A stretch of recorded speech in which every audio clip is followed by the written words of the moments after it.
Hari ini Paguyuban Pedagang Kreatif Lapangan atau disebut PPKL mendatangi kantor DPRD Kota Probolinggo guna menyampaikan aspirasi mereka.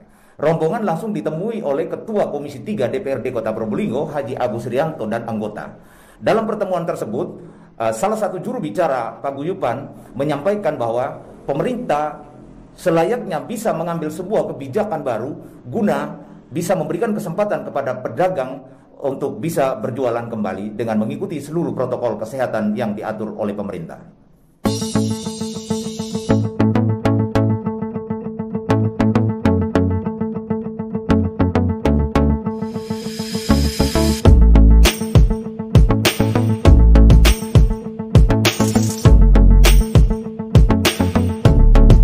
PPKL Paguyuban Pedagang Kreatif Lapangan mengadukan nasibnya ke DPRD Kota Probolinggo. CB News Probolinggo. Sejak berlakunya PPKM darurat virus COVID-19 sampai perpanjangan PPKM level 4, nasib para pedagang kaki lima sangat kesulitan dalam mencari nafkah. Mau tidak mau mereka harus mengikuti keputusan pemerintah baik pusat maupun daerah. Sehingga pada hari Selasa tanggal 10 Agustus tahun 2021 para pedagang kaki lima yang bernaung di komunitas PPKL Paguyuban Pedagang Kreatif Lapangan mengadukan nasibnya ke Wakil Rakyat yang dipimpin oleh Ketua PPKL Munadi, didampingi kuasa hukum Mulyono SH. Para pedagang kaki lima yang bernaung di Paguyuban Pedagang Kreatif Lapangan tersebut menyampaikan 3 item tuntutan kepada Wakil Rakyat untuk disampaikan kepada pemerintah atau dinas terkait. Salah satu item tersebut, pemerintah diminta untuk membuka kembali pasar Tugu Sabtu dan Minggu dengan memberlakukan prokes yang ketat. Sementara rombongan para anggota PPKL tersebut diterima langsung oleh Ketua Komisi 3 DPRD Kota Probolinggo Haji Agus Rianto dan Haji Robit Rianto. Ketua Komisi 3 berjanji hal ini akan kami sampaikan kepada pimpinan dan juga Komisi 2. Untuk selanjutnya kita ikuti tayangan berikut ini. Laporan Mamat Abdullah dan Luis Haryona, koresponden CB News dari Kota Probolinggo, Jawa Timur. Yang pertama, kami mengusulkan dan meminta solusi terbaik terkait pasar Minggu agar bisa dibuka kembali. Yang kedua, itu kita meminta keterbukaan informasi terkait dagulir, ya, atau dana bergulir yang dihandle oleh DKUPP. Ya, karena kita selama ini hanya selentingan aja tahunya tentang dagulir itu.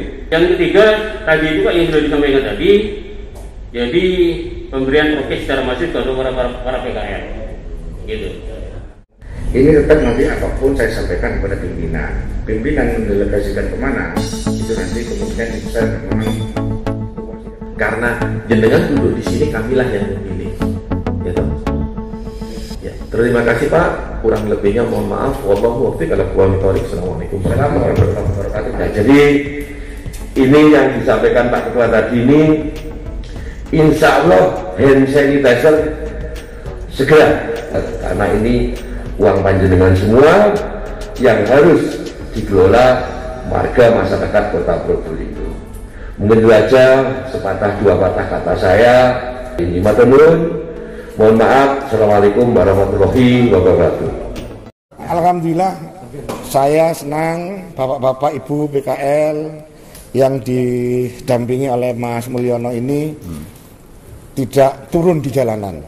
Karena kalau turun di jalanan itu akan menjadi lebih negatif lagi kan, memacetkan masyarakat, ikannya juga belum tentu didapat. Tapi kalau Bapak Ibu datang ke sini menyampaikan kepada para wakilnya, insya Allah kami akan mengadvokasi.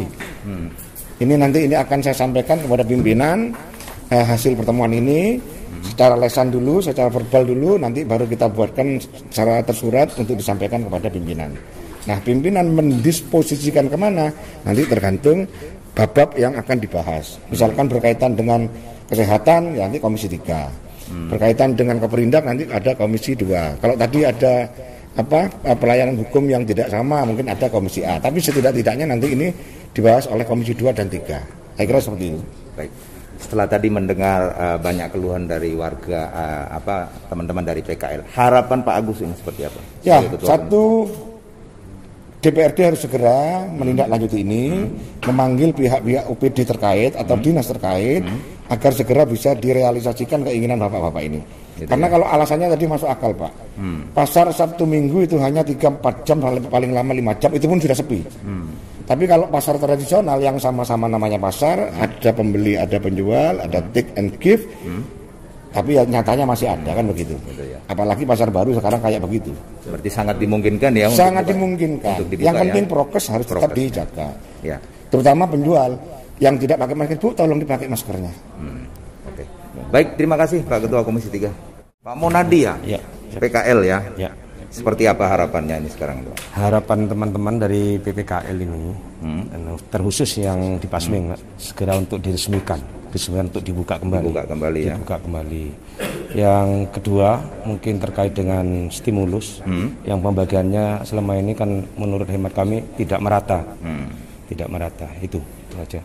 Gitu ya. Ya. Dengan Pak Mulyono. Terima kasih, saya Mulyono, penasihat hukum daripada PPKL. Saya berharap kepada pemerintah tidak tebang pilih.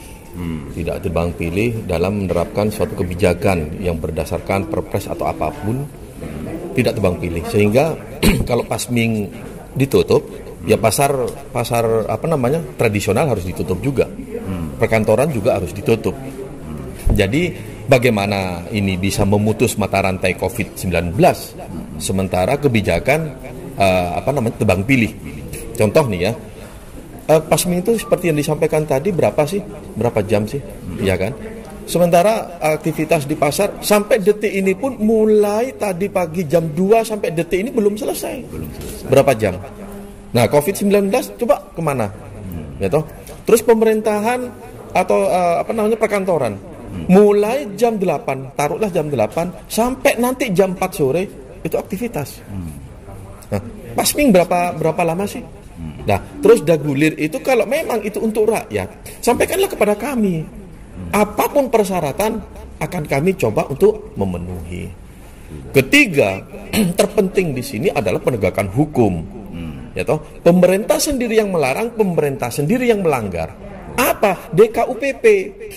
DKUPP melarang kita. Pemerintah Kota Probolinggo melalui DKUPP melarang kita akan tidak melakukan aktivitas atau Pasming ditutup. Ya toh, sementara waktu pemerintah atau DKUPP itu sendiri menyelenggarakan kegiatan yang menyebabkan kerumunan. Nah, setelah kita tindak lanjuti ke proses hukum, polisi mandul. Apakah karena pemerintah yang kita laporkan? Sudah saya laporkan atas nama pribadi. Sudah saya laporkan atas perbuatan melawan hukum yang dilakukan oleh DKUPP telah menyebabkan kerumunan. Bukti semua sudah ada. Tetapi sampai detik ini polisi jalan di tempat. Baik Pak Mul, singkat saja harapannya seperti apa ini harapan? Sesuai dengan harapan kita bersama. Gitu ya. Apa? Kalau memang pemerintah menutup segala aktivitas, silakan, tapi penuhi kebutuhan kami. Jangan 200 itu untuk berapa lama? 1 bulan nggak cukup. 1 hari pun kalau keluarga besar mungkin nggak cukup. Lapar ini yang takut. Nah, yang takut itu lapar. Perut rakyat itu harus dipikirkan. Kebijakan harus menyesuaikan. Begitu. Baik, terima kasih. Siap. Baik saudara, demikianlah laporan kami dari gedung DPRD Kota Probolinggo terkait curhatan daripada teman-teman PKL yang mungkin dapat akan diperjuangkan oleh DPRD Kota Probolinggo. Demikian yang dapat kami laporkan dari Probolinggo, Jawa Timur. CB News untuk kita semua.